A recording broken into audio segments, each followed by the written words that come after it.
Over the years, I've learned that God doesn't always answer my prayers the way that I want, and that's okay.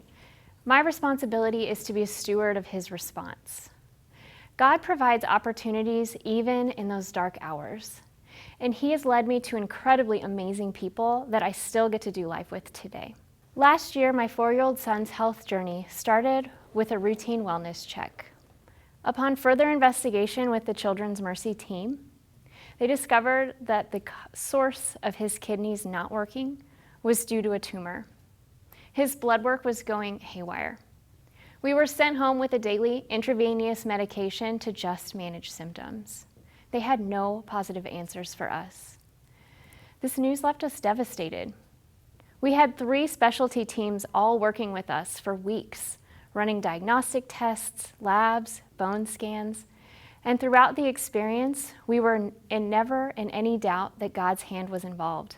Instead of taking to social media with our prayer requests, Jordan and I personally texted and called every individual we could think of: parents, siblings, cousins, friends, colleagues, our pastor, old friends in various places we've lived throughout the years. We felt so vulnerable and terrified.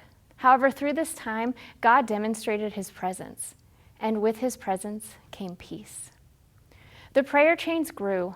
I was getting messages from people praying specifically for our son in places like Louisiana, Texas, North Carolina, Alabama, Tennessee, and even a family speaking healing over him in Africa. We pleaded for clarity, wisdom for his medical teams, healing, but ultimately God's will. We asked that God would continue to remind us that He was with us and that He would be holding us close with each step of this process. We were admitted to the hospital again, this time to locate the confirmed tumor and determine a treatment plan. We reached out to our friends and family again, asking that whatever the outcome, that God would use this experience to reach others. And just like that, there was no tumor. Results were negative. All diagnostic tests were inconclusive.